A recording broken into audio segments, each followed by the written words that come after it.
Bonjour à toutes et à tous, bienvenue à notre webinaire d'aujourd'hui qui s'intitule DELF, préparer nos élèves à la production orale A2. Amandine Barthès et moi, Nicolas Prinetti, vous parlons depuis Turin. Maria-Louise Farinazzo, qui est à la technique, elle gère tout cela à partir de Brescia. Bonjour Maria-Louise. Bonjour. Et bonjour Amandine, bien sûr. Bonjour à tous. Alors, nous nous présentons tout d'abord. Alors, Amandine Barthès, tu es déléguée pédagogique pour Hachette-Fleu pour l'Italie. Tout à fait. Et Nicolas Gilles Prinetti, qui est consultant éditorial Hachette-Fleu pour l'Italie. Et voilà. Et passons tout de suite aux infos pratiques qui vous intéressent sans doute. Alors, tout d'abord, l'attestation, l'enregistrement du webinaire et les diapos en format PDF vous seront envoyés par email dans les prochains jours, à partir de demain. Avec les diapos, en même temps, vous recevrez les liens au site web dont nous parlerons aujourd'hui, donc tout le matériel, les vidéos, les activités interactives, les documents, les grilles d'évaluation, vous retrouverez tout ça dans les liens. Et ensuite, avec cet email, vous recevrez également un petit questionnaire de satisfaction. Et je vous invite, nous vous invitons à l'utiliser pour nous faire part de vos commentaires et de vos suggestions. Merci, cela est toujours très, très utile. Merci.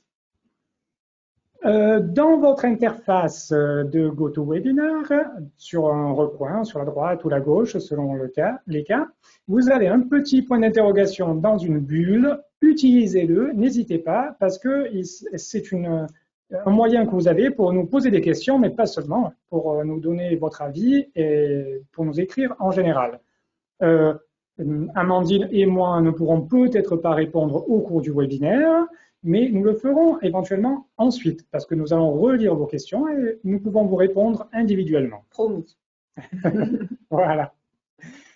Alors, nous allons tout de suite commencer en vous posant des questions, deux questions en particulier, auxquelles vous pouvez répondre à l'intérieur de l'interface. Donc, je demande à Maria-Louise de faire partir les questions du sondage.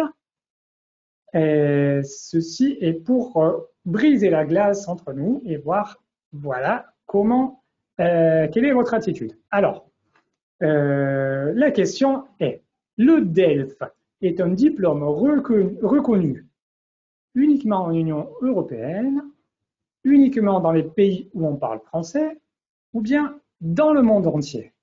Alors, s'il vous plaît, sélectionnez une des trois réponses, et puis dans quelques secondes, nous allons fermer le sondage et vérifier vos réponses. Et puis, je vous expliquerai aussi pourquoi nous vous posons ces questions au tout début du webinaire. Mais ça sera tout de suite après. Donc voilà, à vos souris, à vos smartphones, allez-y. Voilà, est-ce que, Amandine, tu as une idée de réponse? Oui, quand même, Nicolas, j'ai une petite idée de réponse, mais effectivement, il peut y avoir une hésitation quand même. Allez, Maria-Louise, on peut fermer le sondage et voir vos réponses. Voilà, eh bien, oui, c'était la majorité d'entre vous ont bien donné la bonne réponse, qui est dans le monde entier, bien sûr. Mais on voit la petite hésitation. Oui. Nous allons ensuite voir pourquoi il y a cette petite hésitation. Parce qu'à mon avis, il y a des raisons pour lesquelles on pourrait avoir justement cette opinion. Allons-y. Maria-Louise, prochaine question. Ah, le DELF junior scolaire est valable combien de temps? Alors, vous pouvez sélectionner une réponse et seulement une réponse. Les réponses possibles sont 1 an, seulement pendant la scolarité ou toute la vie. Alors, le DELF junior scolaire est valable combien de temps? Oui, parce qu'aujourd'hui, nous parlons du DELF junior scolaire, car nous sommes entre enseignants et travailleurs du monde de l'éducation. Est-il valable 1 an, seulement pendant la scolarité, ou bien toute la vie? Amandine, des idées? Là, j'ai moins d'hésitation. D'après moi, là, ce sera plus unanime. Je vais voir, on va voir. Allons-y. Allez, Maria-Louise, tu peux fermer le sondage. Et voilà la réponse. Ah, Tu vois que très c'est bien. plus unanime. 94, tout à fait. Ah non, mais parce que la question junior scolaire, on pouvait avoir une hésitation parce que, juste faire c'est le DELF junior scolaire, mais il est bien valable toute la vie. Du moment où on a une certification DELF, il n'y a pas d'échéance, que ce soit un DELF de type junior scolaire ou bien un DELF de type tout public, aucune différence. D'ailleurs, les seules différences entre junior scolaire et tout public concernent les contenus, mais pas du tout le niveau de français. Voilà, allez, avançons. Maria-Louise, on peut repasser au partage d'écran sur la... Voilà, 2 questions pour vous auxquelles vous avez répondu. Alors, pourquoi je vous ai posé ces questions? Eh bien, parce que dans le manuel de préparation DELF junior scolaire A2 de Hachette Fleu, c'est bien les toutes premières questions que nous posons à nos apprenants. Pourquoi cela? Parce que, tout d'abord, avant de préparer les élèves pour la production orale, mais en général pour le DELF, c'est très, très important qu'ils sachent exactement dans quoi ils sont en train de travailler, qu'est-ce qu'ils sont en train de faire. Le DELF, qu'est-ce que c'est le DELF, combien de temps ça vaut, etc. C'est toutes des questions qui nous rapprochent du travail que les élèves vont faire et qui lui donnent un sens. C'est très, très important de donner un sens au travail que nos élèves vont faire. Vous les voyez en haut à droite, ce sont justement les premières questions de page 5 du manuel de préparation au DELF A2. Ensuite, voyons voir des sigles et des sites que vous avez sans doute vus, rencontrés au cours de votre travail autour du DELF. Les voici. Alors, DELF, cela signifie Diplôme d'études en langue française. Qui est-ce qui est responsable du DELF? Eh bien, c'est France Éducation Internationale, qui est un établissement français qui dépend du ministère de l'Éducation et de la Jeunesse et des Sports. Vous voyez le site à l'écran, mais comme je vous l'ai dit, on vous donnera avec le PDF tous les liens. Et pourquoi il y a un troisième sigle ici? Parce que le DELF se base pour les niveaux d'évaluation de connaissance de la langue sur le cadre européen commun de référence pour les langues, qui est une émanation du Conseil de l'Europe. Le Conseil de l'Europe qui réunit 46 États de notre continent, dont les 27 de l'Union européenne. Et voilà, des sigles et des sites. Encore une toute petite question. Maria-Louise, tu peux faire partir le troisième sondage, s'il te plaît. Alors, selon le cadre européen commun de référence pour les langues, un élève qui atteint le niveau A2 du cadre est un utilisateur élémentaire, indépendant ou expérimenté. Amandine, as-tu une idée de réponse? Il faut juste réfléchir, c'est un peu comme déchiffrer les lettres, on pense aux lettres, 1, 2, 3, et on arrive à la réponse d'après moi. A, B, C. Faut pas, attends, faut pas trop en dire. Hein. Non, mais je suis sûre. Non, mais je suis sûre et certaine que mais on va voir après le détail. Ta précision suivante sera intéressante, je pense. Allez, allons-y. Maria-Louise, on peut fermer le sondage. Élémentaire, indépendant, expérimenté. Très, très, très, très bien. C'est bon, on a bien le focus, tout est bien au point. C'est un niveau élémentaire. Merci Maria-Louise. On peut repasser au partage d'écran. Voilà. Et voilà, et oui, parce que le cadre européen, comme vous le savez, vous l'avez démontré par vos réponses, se divise en 3 niveaux principaux, A, B, C, élémentaire, indépendant, expérimenté. Et aujourd'hui, nous allons parler du niveau A2. Et pas seulement du niveau A2, attention, nous allons parler de la production orale du niveau A2. Alors, allons lire qu'est-ce qui est écrit dans le cadre commun de référence pour les langues par rapport à notre production orale. Voici, page 25 vous voyez la référence bibliographique en bas d'écran. Il s'agit de l'édition Didier de 2001 du cadre européen commun.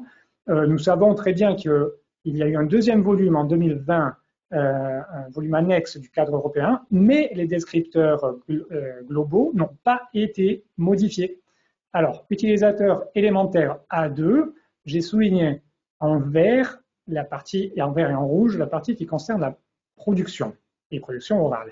Alors, A2 peut communiquer lors de tâches simples et habituelles, ne demandant qu'un échange d'informations simple et direct sur des sujets familiers et habituels. Ensuite, peut décrire avec des moyens simples sa formation, son environnement immédiat et évoquer des sujets qui correspondent à des besoins immédiats. Donc voilà, c'est juste pour tenir toujours bien au point quelle est la finalité de l'exercice que nous allons proposer à nos élèves. C'est cela. Et d'ailleurs, entre parenthèses, pour les enseignants qui sont de la scuola secondaria di primo grado, attention, vos élèves, à la fin de la troisième année, ne sont même pas tenus à avoir les compétences du niveau A2, car les compétences qui sont testées par l'examen de fin de cycle, de terza media, c'est bien le niveau A1, qui est juste en dessous. Ceci dit, de nombreux enseignants arrivent à avec leur classe bien au-delà de l'A1, et c'est très très bien, et donc peuvent également leur proposer de passer le DELF A2. Voilà pour le niveau. Ensuite, je reviens à la page que je vous ai montrée tout à l'heure, car je voulais vous faire remarquer que nous proposons de commencer avec les élèves tout de suite en leur montrant qu'est-ce que c'est que le diplôme du DELF. Le recto que vous voyez ici, et puis le verso que nous verrons tout à l'heure. Ceci toujours pour les mettre dans l'ambiance et leur faire bien rendre compte de leur objectif. Voici le verso que vous voyez à gauche. Et dans le verso, vous voyez, c'est un peu petit, mais je vais le lire pour vous. Vous avez l'écrit, l'oral et les points de chaque épreuve, écrite et orale. Les 4 épreuves au total. Les 3 épreuves collectives et l'épreuve individuelle. Voilà un petit carré rouge. Oral, production. Ceci est une attestation inventée pour une certaine Adelina, qui, à l'oral, dans production orale, a obtenu 24,50 sur 25. Alors, tenez bien dans votre mémoire les points, parce que nous allons les revoir à la fin quand nous parlerons des grilles d'évaluation. Ensuite, vous avez à la quatrième page de notre manuel, nous proposons tout de suite, vous voyez, les documents officiels. Et ici, c'est la première page des épreuves du DELF que les élèves, les candidats, auront dans leurs mains lors des épreuves. Et je vous ai cerclé l'épreuve individuelle qui se développe sur 3 volets dont va nous parler Amandine tout à l'heure. Alors, la façon dont nous proposons à nos élèves de commencer le travail de préparation à la production orale pour le DELF A2, c'est la découverte. Car à chaque fois, nous proposons comme méthode pédagogique la découverte, je découvre, l'entraînement, qui est la partie la plus importante, je m'entraîne, et ensuite une petite, simple, mais efficace activité d'évaluation, je m'évalue. Donc je découvre, je m'entraîne, je m'évalue. À l'intérieur de ces 3 niveaux, nous allons voir leur articulation proposée par notre parcours pédagogique. Mais en ce qui concerne la production orale, voici, je vous ai mis le sommaire du livre tel qu'il apparaît dans le manuel de préparation au DELF. Comme ça, vous voyez que pour chacune des épreuves, nous proposons à chaque fois le même parcours, ce qui facilite beaucoup votre préparation des cours pour vos élèves qui veulent passer le DELF. C'est toujours le même schéma qui est répété. Ce qui concerne la production orale, en particulier, nous allons ensuite le développer, surtout l'entraînement, en 3 parties, car l'examen lui-même se développe en 3 phases. Partie A, entretien dirigé, partie B, monologue suivi, et partie C, exercice en interaction. Et l'objectif est que nos élèves deviennent des super-héros de la langue française. Donc voici une super-héroïne qui n'arrête pas de blaguer. Alors, je découvre avant l'épreuve, déroulement de l'épreuve et conseils pratiques. avant l'épreuve, bien, nous venons de le voir, nous proposons de montrer aux élèves et de bien leur faire comprendre la fiche, la page des épreuves qu'ils auront le jour de l'examen. Et vous voyez sur la gauche des questions qui concernent ce document. La découverte passe par la découverte du document et c'est une façon très inductive de travailler sur ces contenus. Et vous savez que le travail inductif est le plus efficace du point de vue de la mémoire. Donc, utilisez l'approche inductive quand vous pouvez parce que c'est vraiment très efficace. Ensuite, nous proposons de voir le déroulement de l'épreuve et vous voyez ici à l'écran la version interactive des activités que vous pouvez justement proposer aux élèves en version numérique ou bien en version papier sur les manuels de préparation au DELF. Ici, vous êtes invité à regarder la vidéo d'une véritable passation d'examen que nous avons filmée et ensuite à faire l'exercice qui est juste en dessous. Il s'agit ici de remettre en ordre les différentes étapes du déroulement de l'épreuve. Alors, nous avons vu d'abord qu'est-ce qui se passe avant, ensuite qu'est-ce qui se passe pendant l'épreuve, et à ce propos, nous proposons, mais là il s'agit de votre choix personnel aussi, de votre choix pédagogique, nous vous proposons soit de travailler sur des épreuves réelles que nous avons filmées, soit de montrer des vidéos dans lesquelles l'épreuve est présentée de façon plus scolaire. C'est à vous de choisir, vous pouvez à chaque fois, bien sûr, parcourir les deux chemins, naturellement. Et là, je demande à Maria-Louise si elle peut nous montrer le début, le premier 1 minute 55 à peu près, de cette vidéo sur l'épreuve individuelle du DELF scolaire et junior A2.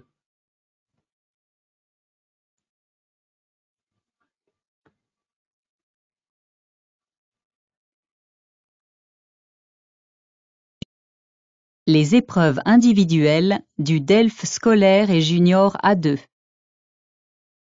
Bonjour, voici Adelina. Adelina a passé les épreuves collectives du DELF scolaire et junior A2 et bientôt, elle va passer l'épreuve individuelle, la production orale. Sur la convocation qu'Adelina a reçue, il y a aussi le lieu, le jour et l'heure de l'épreuve individuelle. Comme pour les épreuves collectives, Adelina doit bien penser à prendre sa convocation et une pièce d'identité, arriver 30 minutes avant le début de l'épreuve, éteindre son téléphone portable et le ranger dans son sac avec ses affaires personnelles, signer une feuille de présence et vérifier l'orthographe de ses noms et prénoms. L'épreuve individuelle du DELF scolaire et junior A2 dure 6 à 8 minutes et est composée de 3 parties qui se suivent. L'entretien dirigé, qui dure environ 1 minute 30, le monologue suivi, qui dure environ 2 minutes, et l'exercice en interaction, qui dure environ 3-4 minutes. Adelina commence par tirer au sort 2 sujets pour le monologue suivi et 2 autres sujets pour l'exercice en interaction.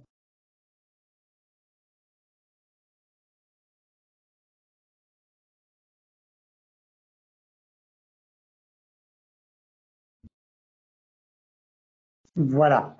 La vidéo, nous l'avons interrompue car vous avez compris de quoi il s'agit. Et bien sûr, avec le manuel, vous avez une série d'activités qui concernent également cette description de l'épreuve, qui se poursuit ensuite avec des exemples, des conseils, etc. Nous l'avons vu rapidement. Vous pouvez également faire ces activités en version interactive, soit en classe en utilisant le manuel. Vous avez le site collection qui s'affiche en bas d'écran, mais là aussi, vous aurez les liens dans le PDF par email. Voilà, production orale, compréhension de l'oral, etc. Ensuite, ce que nous proposons avant l'examen, c'est une série de conseils pratiques parce que parfois on oublie des éléments qui sont très simples mais très importants. Par exemple, quand vous entrez dans la salle d'examen, n'oubliez pas de saluer les examinateurs. Cela peut sembler banal, mais ça change complètement la perception que les examinateurs auront de vous. Donc, vous voyez, nous avons une série de conseils pratiques pour devenir des super-héros du DELF. Et ensuite, dans les activités, à côté de chaque activité et entraînement, nous aurons d'autres conseils pratiques dont nous parlera Amandine, car nous allons passer à la deuxième phase. Je m'entraîne et je te laisse la parole. Merci Nicolas. Donc voilà, après cette première étape de découverte qu'on vient de voir avec Nicolas, on passe à la deuxième étape qui est l'entraînement aux 3 parties de l'épreuve de production orale. Donc la première partie, qu'on appellera partie A, c'est l'entretien dirigé. Donc tout d'abord, ce que nos auteurs conseillent de faire, c'est tout simplement de décrire l'activité, l'exercice qui est demandé. Parce que bien souvent, on passe directement à l'entraînement et on zappe un peu toute la partie de description et de compréhension qui est très, très importante. Donc, on a toujours une première partie où on décrit avec les élèves, on lit et on décrit l'exercice. Donc, dans l'entretien dirigé, ils doivent se présenter, parler d'eux, de leur famille, de leurs amis, de leurs études, des activités, de ce qu'ils aiment, de ce qu'ils n'aiment pas. Et ils doivent également répondre aux questions de l'examinateur, qui peuvent être diverses et variées, mais c'est important toujours de partir de cette description de l'exercice. Pourquoi? Parce qu'elle est rassurante. Disons que l'épreuve orale, c'est la partie la plus redoutée, pas forcément la plus redoutable, mais la partie la plus redoutée. Et c'est vrai que quand on commence à leur décrire l'épreuve, ça les rassure. Et c'est rassurant dans tous les sens du terme rassurant, parce que rassurant, ça veut dire beaucoup de choses. Rassurant, ça veut dire que ça te tranquillise, ça veut dire que ça combat aussi ton angoisse, ton anxiété. Et rassurer, c'est aussi mettre en confiance. Donc, cette étape-là, pour moi et pour nos auteurs, elle est vraiment fondamentale. Passer un petit peu de temps, vraiment, à la description de l'exercice. Autre étape importante, c'est la compréhension du sujet. Parce que bien souvent, vous donnez un sujet à vos élèves et on ne passe pas de temps sur la compréhension. C'est-à-dire, on croit qu'il suffit de lire pour comprendre. Alors qu'ici, on propose des activités, comme a parlé tout à l'heure Nicolas, des activités inductives, c'est-à-dire qu'on va faire que les élèves s'approprient un peu la compréhension du sujet. C'est-à-dire qu'il ne suffit pas de le lire, mais on peut avoir des activités. Par exemple, ici, vous avez l'activité 1. À votre avis, quelle doit être la première phase de la candidate? Donc, ça paraît tout bête comme ça, mais il peut y avoir hésitation. Et ensuite, il y a une deuxième activité d'appariement, associer chaque thème à la production qui convient. Donc, pour être sûr que les élèves, quand ils voient le mot famille, amis, goût, loisirs, activité, ils savent exactement de quoi ils vont devoir parler. Donc, ça, c'est vraiment une étape à ne pas négliger car elle favorise vraiment l'appropriation du sujet. Ensuite, la troisième étape, après la description et la compréhension du sujet, nos auteurs proposent de passer à l'analyse d'une vidéo authentique de passation. Donc, dans nos manuels, vous trouvez des vidéos authentiques.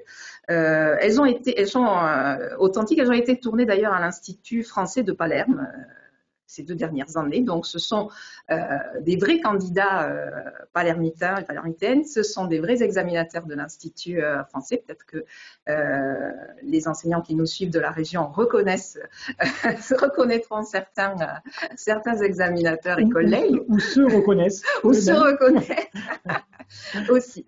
Donc, voilà. Donc, analyser une passation. Pourquoi? D'une part, parce que ça permet de voir d'autres camarades qui passent ça, mais disons dans un contexte réel, et ça permet de relever des informations importantes. C'est-à-dire que c'est là où les élèves vont s'apercevoir du travail en corrigeant, disons en écoutant quelqu'un d'autre, c'est là où on se rend compte de ce qu'il a dit, de ce qu'il n'a pas dit. Donc, il y a toujours une première étape, l'activité 1. Par exemple, là, on demande de remplir une fiche, remplir le formulaire avec les informations qui ont été dites. Toujours dans ces activités d'analyse, il y a toujours un petit 2 où on demande un peu d'esprit critique, où on demande un peu plus d'écoute et un peu plus d'attention, et on va demander, mais d'après toi, qu'est-ce qu'a oublié le candidat? Où est-ce qu'il s'est trompé? Voilà, donc il y a toute une phase, disons, active. C'est un entraînement actif qui implique aussi les élèves, comme j'imagine que vos élèves adorent les vidéos. Donc, disons qu'entre un entraînement papier et un entraînement vidéo, pour certains, c'est vite vu. Donc, on préconise toujours une analyse de passation authentique. Ensuite, pour la préparation vera e propria, voilà, la vraie préparation à l'examen, le vrai entraînement, ce qu'on propose, c'est une matrice de production. Alors, vous voyez ici une fiche avec une matrice justement de production et vous voyez en marge des conseils de nos auteurs. Par exemple, ici, vous pouvez utiliser cette fiche pour vous préparer au premier exercice de l'épreuve orale. Parce que bien souvent, plusieurs enseignants ne donnent pas de matrice, c'est-à-dire tu me prépares ça. Non, c'est très important de leur donner une matrice de production qu'ils peuvent ensuite personnaliser avec justement leurs informations personnelles. On peut demander ensuite aux élèves, on peut leur conseiller, une fois qu'ils ont écrit leur petit entretien dirigé, de le lire à haute voix, de s'enregistrer et de se corriger. C'est quelque chose qui permet de progresser. C'est-à-dire que bien souvent, on oublie, enfin aujourd'hui avec leur petit téléphone portable, ils arrivent à tout faire. Donc n'hésitez pas à leur conseiller de lire à haute voix, de s'enregistrer et de se corriger. Je peux juste t'interrompre parce que lorsque tu disais nos auteurs ont inséré des conseils que vous pouvez lire à côté de chaque exercice, de chaque activité, mais je ne voudrais pas oublier que nos auteurs, c'est les auteurs des épreuves officielles d'ELF. Donc les conseils que eux vous donnent, c'est vraiment les conseils de première main. Hein. Oui, voilà, exactement. Mais ça, on va en reparler justement, tiens, maintenant, Nicolas. Voilà. Alors, on va en reparler avec elle. Donc, entretien dirigé. Donc, on a vu la description de l'épreuve, la compréhension, l'entraînement avec l'analyse des passations authentiques et la préparation à l'examen avec la matrice de production. En dernier lieu, on peut leur faire des épreuves blanches. Alors ça, vous êtes habitués. Donc, vous voyez, ici, on a une épreuve blanche.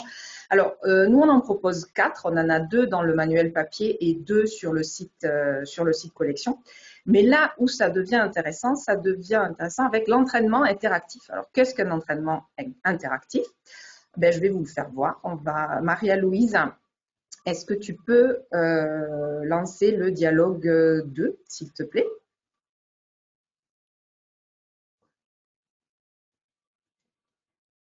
Bonjour, vous allez passer l'épreuve individuelle du DELF A2. L'épreuve se déroule en 3 parties, l'entretien dirigé, le monologue suivi et l'exercice en interaction. Pour l'entretien dirigé, vous allez parler de vous, de votre famille, de vos goûts. Je vais vous poser quelques questions. On commence? Alors, comment vous vous appelez? Et quel âge avez-vous? Et quel est le métier de vos parents?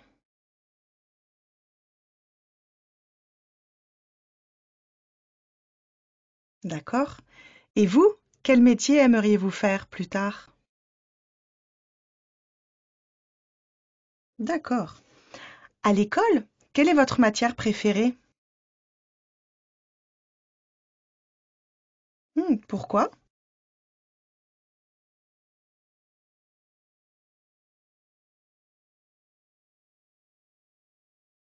D'accord.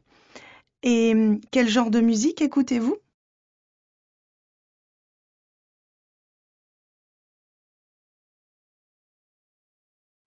D'accord. Et pendant vos loisirs, votre temps libre, qu'est-ce que vous faites?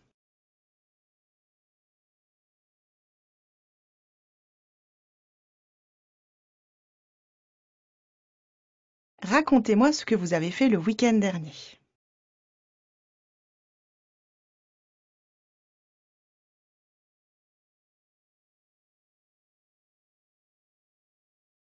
Merci. Nous allons maintenant passer à la deuxième partie, le monologue suivi. Alors, avant de passer à la deuxième partie du monologue suivi, je reviens juste un instant sur ces entraînements interactifs. Donc, ça devient intéressant. Pourquoi? Parce que ça les met vraiment dans la condition d'examen. C'est-à-dire que le minutage y est. On est sur la minute 30, c'est la durée de l'entretien dirigé. On est face à un examinateur, c'est-à-dire que bien souvent en classe, les élèves ils travaillent entre eux, c'est-à-dire il y en a un qui joue le rôle de l'élève, l'autre de l'examinateur. Ils travaillent avec vous, c'est-à-dire ils passent au tableau, mais c'est vous l'enseignant, ils vous connaissent. C'est pas pareil. Ils ne sont pas en vraies conditions d'examen. Tandis qu'avec ces petits dialogues interactifs, ils s'entraînent de façon authentique, c'est-à-dire c'est une vraie examinatrice. Alors, je reviens sur ce que disait Nicolas, parce qu'alors là, pour le coup, l'examinatrice, c'est la star de France Éducation Internationale, c'est Madame Nelly Mousse, qui est chargée de programme à France Éducation Internationale et qui est l'une des auteurs de notre collection DELF. Donc, nous la saluons au passage d'ailleurs, Nelly. Et j'imagine que beaucoup d'entre vous la connaissent aussi parce qu'elle a travaillé à l'Institut français de Palerme pendant des années et elle a été également attachée de coopération pour le français à l'Institut français de Florence. Voilà, donc c'est une personnalité un peu italienne, on va dire aussi, Nelly Mousse. Voilà, donc je vous invite vraiment à aller sur notre site collection et à faire, c'est un site où on peut accéder librement, hein, à faire ces dialogues interactifs avec vos élèves. Alors peut-être au début, vu que c'est un entraînement tout à fait inédit, le faire en classe, mais après c'est le genre d'entraînement qu'ils peuvent tout à fait faire à la maison en autonomie. Ça leur permet aussi de bien calibrer le temps parce que c'est problématique aussi, la gestion du temps. Et c'est vrai que d'avoir quelqu'un qui vous pose une petite question, qui vous fait avancer, ça permet de bien gérer son temps. Vous verrez au début, quand ils s'entraînent, ça ne va pas le faire, mais après, au bout d'un moment, ils vont savoir sans regarder la montre. Ah oui, là aussi, la montre, il n'y a pas de portable au DELF. Hein. Suivez bien les astuces et les conseils. Voilà. Oui. Donc, très bien. Ça, c'est la partie entretien dirigé. On passe à la deuxième partie de l'épreuve individuelle qui est, comme le disait Nelly, le monologue suivi. Donc là, pareil, prenez bien le temps de décrire l'exercice. Donc, ils doivent parler seuls. Alors, moi, j'aurais souligné seul pendant 2 minutes. Est-ce que tu peux me remettre la condivision? Ils doivent parler sur un sujet qu'ils ont tiré au sort, donc présenter un événement, une activité, un projet, un lieu, etc. Et dans le sujet, il y aura plusieurs questions. Et ils doivent répondre à toutes les questions. Ça aussi, alors ça, ils oublient toujours. Après leur monologue, et je dis bien monologue, donc la première partie va être un monologue, l'examinateur leur posera des questions complémentaires. Donc voilà, alors la description de l'entretien dirigé, c'est facile. La description du monologue suivi, je vous invite vraiment à prendre le temps de bien le décrire parce qu'il y a énormément d'incompréhension de ce côté-là. Alors, deuxième étape, après la description, comme tout à l'heure, on passe, non, j'arrive pas, voilà, on passe à la compréhension du sujet. Donc là, le sujet qu'ils ont tiré au sort, c'est Internet. Alors, vous voyez l'encadré rouge, la petite astuce que donnent toujours nos auteurs. Observez le thème du sujet, il peut vous aider à choisir rapidement. Donc ça, on oublie peut-être de le faire, mais voilà, ça c'est un super, les tips, comme disent les Anglais, une super astuce que donnent nos auteurs. Donc là, pareil, la compréhension du sujet, comment ça se passe? Toujours de manière inductive, c'est-à-dire pas simplement la lecture, mais des activités qui vont permettre de s'approprier la compréhension du sujet. Donc ça aussi, c'est une étape, comme je disais tout à l'heure, à ne pas négliger. Alors, là où ça change pour le monologue suivi, voilà, c'est la préparation du brouillon. Parce que comme vous le savez, pour l'entretien dirigé, il n'y a pas de brouillon, mais ils ont 10 minutes de préparation pour faire un brouillon pour le monologue suivi et l'exercice en interaction. Donc, bien souvent, on dit aux élèves, préparez un brouillon. Et eux, ils vous regardent avec ah, voilà. Alors, c'est vrai que nous, Français, on est très à cheval sur la méthodo, donc on a des méthodes pour tout et même pour faire un brouillon. Voilà. donc, voilà. Donc, vous voyez, nos auteurs ont même mis des petits conseils par côté. Donc, n'écrivez pas tout sur le brouillon, ne faites pas des phrases complètes, notez vos idées. Et n'oubliez pas que vous pouvez regarder le brouillon, évidemment, mais vous ne pouvez pas le lire. Ce n'est pas un exercice de lecture. Donc voilà, donc comment on entraîne les élèves à faire un brouillon? Avec ce genre de petites activités. Vous voyez, 1, 2, 3, 4. Donc je reviens un instant sur le sujet. Vous voyez, le sujet, c'était Internet. Utilisez-vous souvent Internet? Pourquoi faire? Quels sont vos sites préférés? Utilisez-vous Internet à l'école? C'est simple, dans le brouillon, il va falloir répondre à toutes les questions, comme on a vu dans la description de l'exercice. Et faire cet exercice, ça va leur permettre d'avoir déjà le brouillon tout prêt. Donc, c'est-à-dire pas de phrases complètes, juste les idées clés qu'il faut. Donc ça, c'est une activité que je vous invite vraiment à faire parce que c'est une activité où les élèves italiens sont souvent en difficulté, c'est-à-dire préparer un brouillon. Enfin, moi, j'en vois souvent des brouillons et j'ai pas l'impression que ça les aide, les brouillons qu'ils font. Tandis qu'avec vraiment une petite méthodologie, c'est-à-dire 1, 2, 3, 4, on arrive à avoir les idées claires et à pas cafouiller le jour de l'examen. Donc, la préparation du brouillon, n'hésitez pas à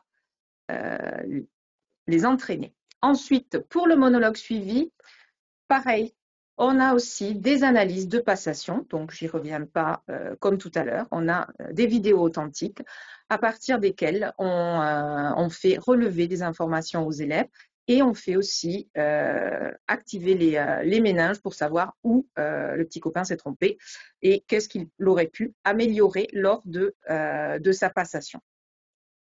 En dernier lieu, pour le monologue suivi, l'entraînement. Donc, on a des activités d'entraînement. Comme vous voyez ici, on a des activités d'entraînement classées par thème. Donc ici, moi, j'ai choisi les personnes. Vous voyez, mon meilleur ami, mon prof préféré, une personne importante, mon chanteur préféré. Et vous voyez un petit renvoi bleu ciel pour décrire une personne. Allez, à la page 132. Donc, ces petits renvois, ce sont des renvois lexicaux parce qu'on aime que le lexique soit révisé de façon active. C'est-à-dire que dans le manuel, les élèves ont tous les outils qu'il leur faut pour réviser activement le lexique dont ils ont besoin. Donc, on a énormément de sujets d'entraînement. Moi, j'en ai mis quelques-uns de plus, par exemple les pays, la géographie, les objets du quotidien, la routine, les repas, la nourriture, la recette préférée. Donc voilà, énormément d'activités d'entraînement avec toujours les renvois lexicaux dans le manuel pour les aider. Pareil pour le monologue suivi, on passe aussi à l'épreuve blanche. Donc, comme je vous disais tout à l'heure, on en a 4. Et là aussi, on propose un entraînement interactif. Alors, l'entraînement interactif, vous savez, le monologue, c'est 1 minute. Alors, le monologue dure 2 minutes. Il y a 1 minute où l'élève va parler. Donc là, dans l'exercice interactif, ça va peut-être être un peu long, mais je vais vous faire voir pourquoi après quand l'examinateur intervient. Donc, Maria-Louise, est-ce que tu peux lancer la deuxième vidéo, s'il te plaît?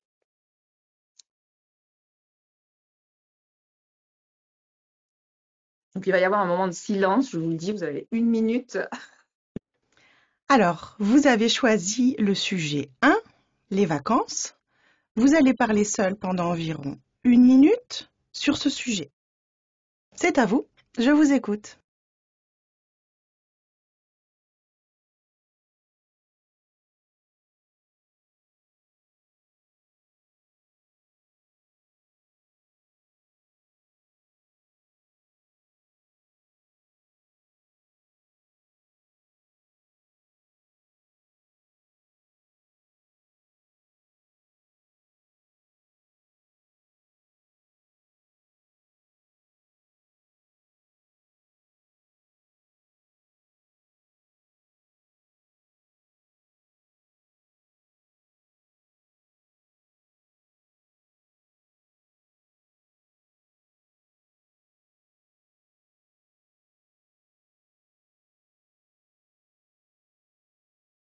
D'accord.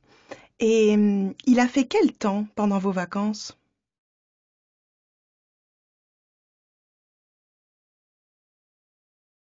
Qu'est-ce que vous avez aimé le plus pendant vos vacances et pourquoi?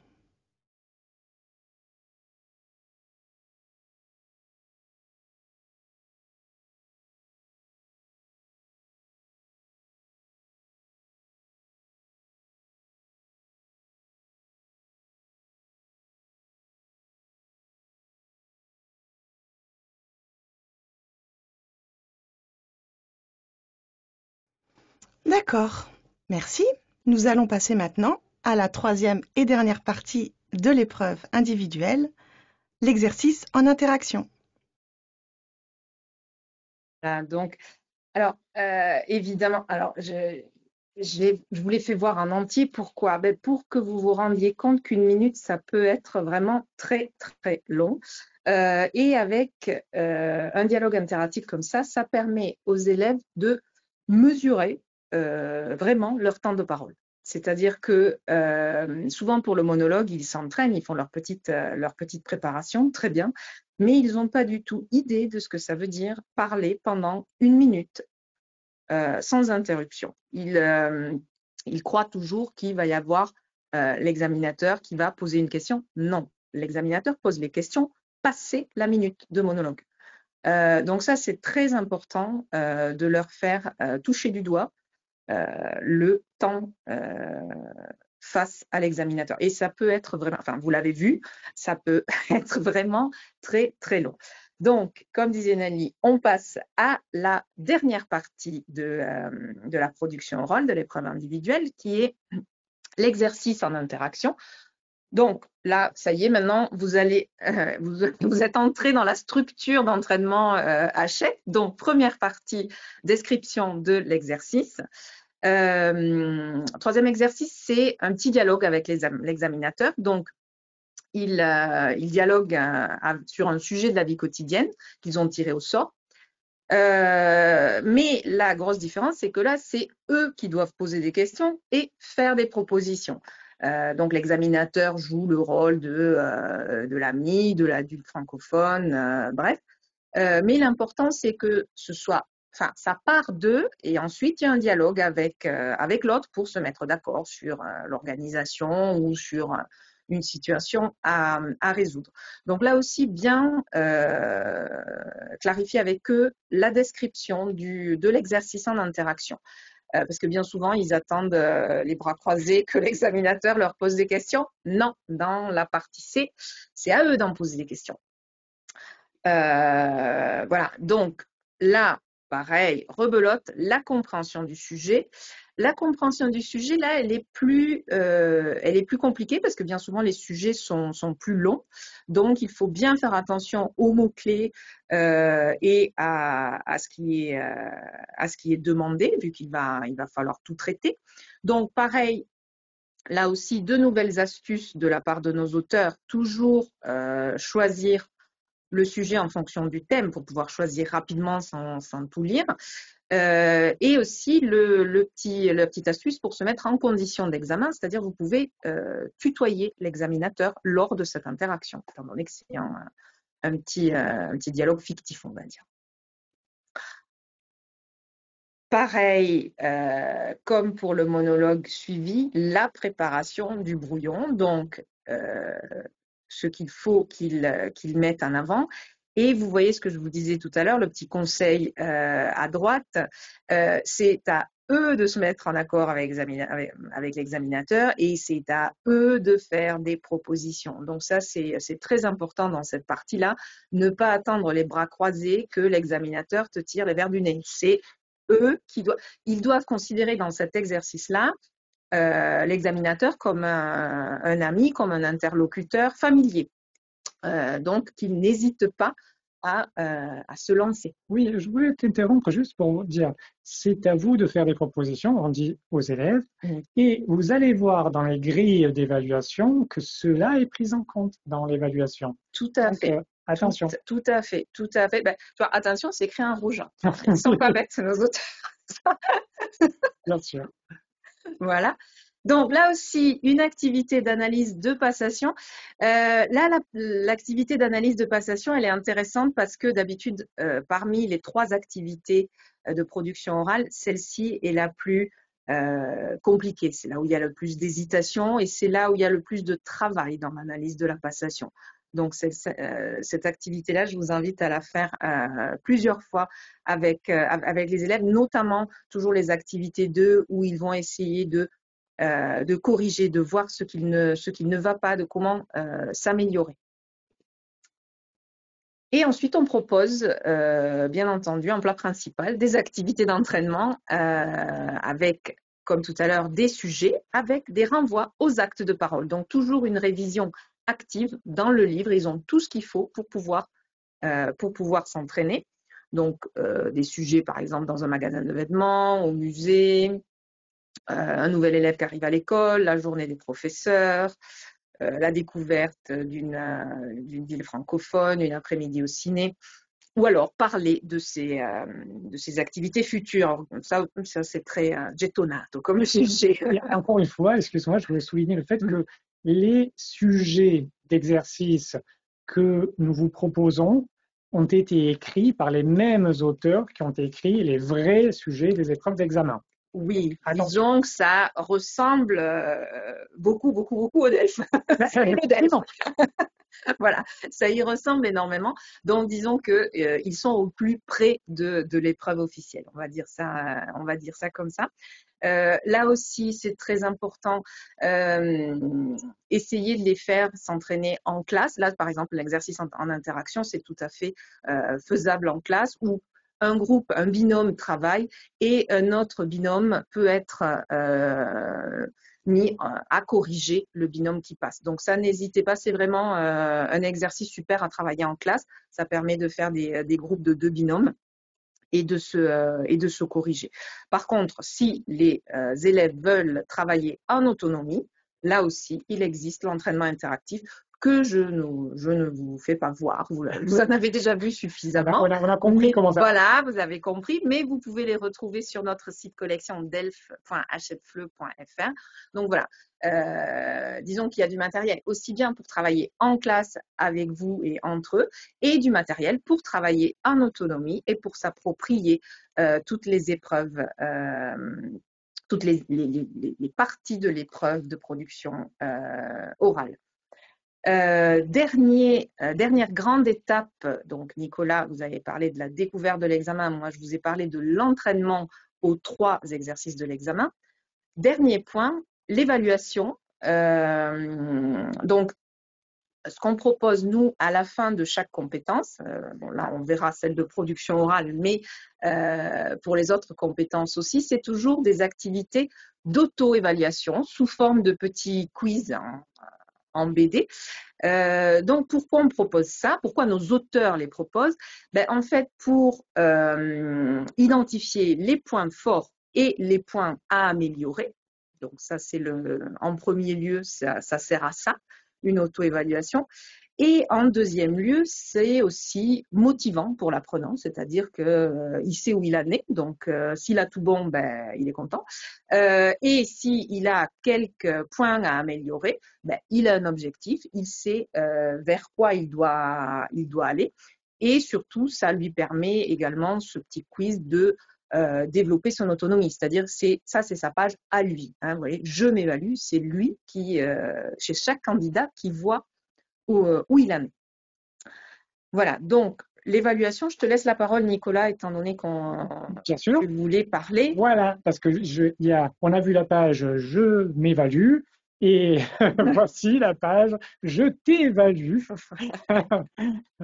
Les nouvelles grilles d'évaluation, oui, parce que les nouvelles grilles d'évaluation dont vous avez peut-être entendu parler ont en fait simplifié le travail d'évaluation.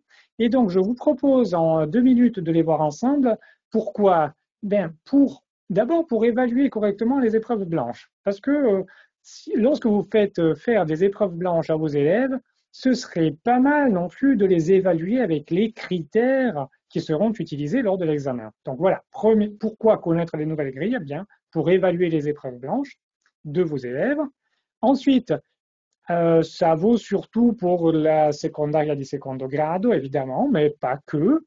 Pour responsabiliser les élèves, c'est-à-dire que vous pouvez leur montrer les grilles d'évaluation. Alors, il s'agit a priori de documents réservés aux examinateurs, mais vous pouvez très bien les montrer à vos élèves lorsque vous avez des classes qui s'y prêtent, pour leur montrer comment ils seront évalués, si la classe s'y prête, évidemment. Et puis, bien sûr, pour votre formation à vous, parce que pour vous, de savoir comment se passe l'évaluation, eh bien, ça peut vous donner des éléments de plus pour vos cours de préparation au DELF. Alors, regardons-les ensemble, ces nouvelles grilles d'évaluation. Je vous montre la grille pour la production orale, bien sûr. Alors, voilà, c'est une grille plutôt simple. À gauche, critères, vous avez compétences pragmatiques et sociolinguistiques, et puis compétences linguistiques. Et puis, à droite de compétences pragmatiques et sociolinguistiques, vous avez les 3 épreuves de production orale, les 3 phases de l'épreuve de production orale, c'est-à-dire l'entretien dirigé, monologue suivi, exercice et interaction. Et puis, pour la compétence linguistique, par contre, vous avez lexique, morphosyntaxe et maîtrise du système phonologique. Je vous ferai remarquer que morphosyntaxe, c'est-à-dire la grammaire, c'est une évaluation sur 6. Donc, attention à ne pas trop insister sur cela.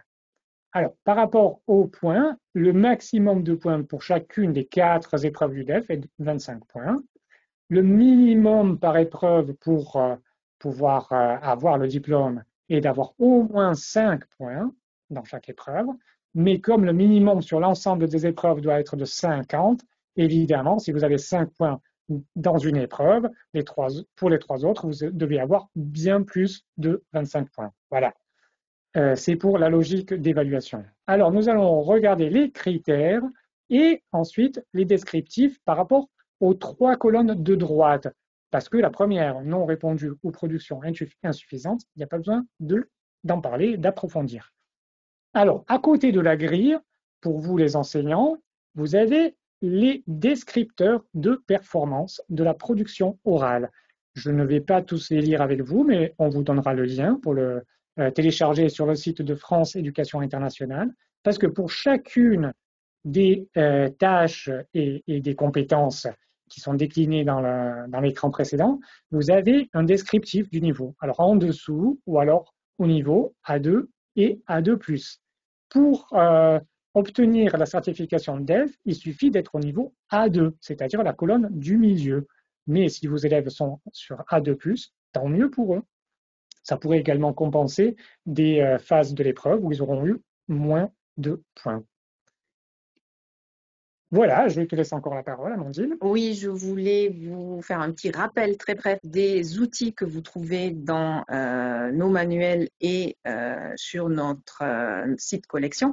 Donc, les vidéos authentiques de passation avec des activités d'analyse, comme on a vu tout à l'heure, des conseils et des astuces, alors aussi bien des vidéos que des conseils sur chaque page, vraiment, vous verrez en les feuilletant, il y a vraiment des conseils et des astuces sur chaque page pour chaque exercice. Des activités d'entraînement avec des renvois lexicaux et des renvois aux actes de parole. Alors, là aussi, on a énormément de sujets. Comme disait tout à l'heure Nicolas, ce sont des sujets écrits par les mêmes personnes qui écrivent les sujets du DELF. Donc, on est vraiment au plus près de ce que les élèves rencontreront le jour de l'examen. Et bien sûr, nos super dialogues interactifs avec Nelly Mousse comme examinatrice en chef. Non, ça, c'est vraiment très, très efficace. Moi, j'ai beaucoup de retours d'utilisateurs et c'est vraiment très efficace. Donc, vous trouvez tout ce matériel, disons les audios et les vidéos sur notre site collection en accès libre delf.hfleu.fr. La collection dont on a parlé, la voici. Donc aujourd'hui, on était sur le niveau A2 et sur la production orale, mais notre collection junior scolaire va du A1 au B2 avec le livre numérique gratuit pour l'enseignant. Nous avons également une collection DELF tout public qui va aujourd'hui du A2 au B2 et à partir de cet été, nous aurons également le premier volume tout frais de publication. Voilà. Et voici nos catalogues. Donc, vous voyez à droite le catalogue Hachette français langue étrangère internationale et à gauche le catalogue pour les scuole secondarie di primo e secondo grado, ce sont les publications à doppio marchio qu'on appelle, faites avec notre distributeur exclusif ici en Italie qui est Editrice La Scuola. Donc, des publications pour le collège et pour le lycée faites pour vous, au plus près de vos besoins d'enseignants du secondaire. Voilà. Je pense qu'on a terminé, n'est-ce pas, Nicolas? Oui. Alors, rappel des infos pratiques, comme je le disais au début, mais que tout n'était pas présent au tout début du webinaire, tout n'était pas présent. Donc, voilà, attestation, enregistrement et diapo en format PDF. Vous recevrez tout cela par email à partir de demain ou dans 2 jours. Avec les diapos, vous recevrez tous les liens au site web que nous venons de citer. Et puis, en même temps, un petit questionnaire de satisfaction que nous vous demandons de remplir pour nous faire part de vos commentaires et de vos suggestions. Merci. Alors, des questions, n'hésitez pas à nous écrire également par email. Oui, tout à fait. On est là, on est très disponible, on vous répond, donc n'hésitez pas, que ce soit pour le DELF ou autre, aussi bien Nicolas que moi. On répond.